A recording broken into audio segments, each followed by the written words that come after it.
Hello my little hobbitses, welcome back. There's not a lot going on at the moment. I haven't started digging up at the land.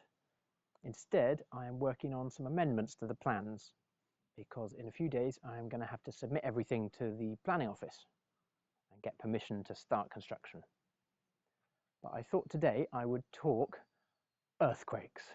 So up here, behind me in the fog there, you might just be able to make out Mount Assel, which is the active volcano in the area. It's only like 2-3 kilometers away. It's really close. It's very, very active. So we usually get at least one earthquake a month in this area that you can feel. It'll shake the house, rattle the windows, which means it's usually a magnitude 3 or 4, not to be taken lightly. As you can imagine, the government is very serious about making sure that all the buildings stand up to earthquakes, especially in this kind of an area.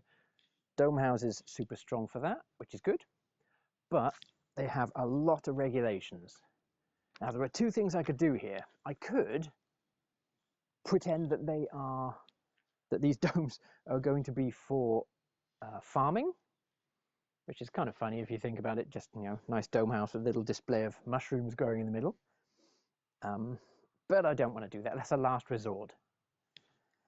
So what I'm going to do instead, obviously, is register them as proper houses, which means very stringent restrictions. If you remember a few weeks ago, when I was lugging all of these dome parts here on the trucks, one of the guys who helped was Tebbe. Super helpful guy. Now, he is a qualified architect, and I went to him and asked for a little advice about what regulations might cause problems. And he told me about how to calculate things like the vents. The house needs good ventilation to stop it from going moldy, in this very, very humid climate. I think it's the wettest prefecture in Japan. So the doors here come up to about here. This is a door piece. And I'm going to put vents up the top there, which isn't a problem because you won't really be able to see them. But that will pull the air all the way through the house. And he showed me how to calculate those. One of the things that might cause issues in this build is that I only have one window in each room. Now, normally when you buy these dome houses, obviously they're built for you and planned, and they come with 3 windows and a door. And in addition to that, they have this big central ring, which usually has a acrylic window over the top. So in effect, you get 4 windows, which is plenty of light, not a problem at all.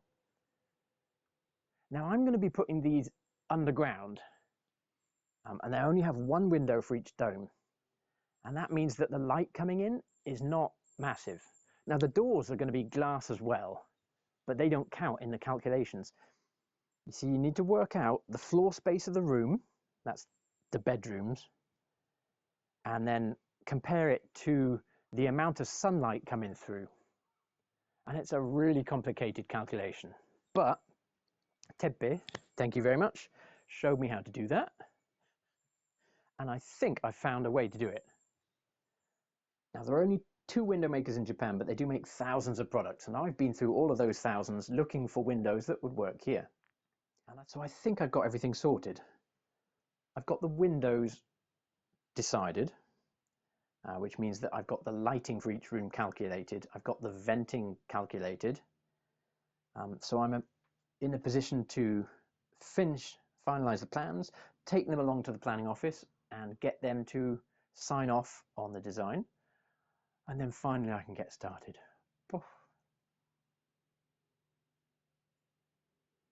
Bye for now.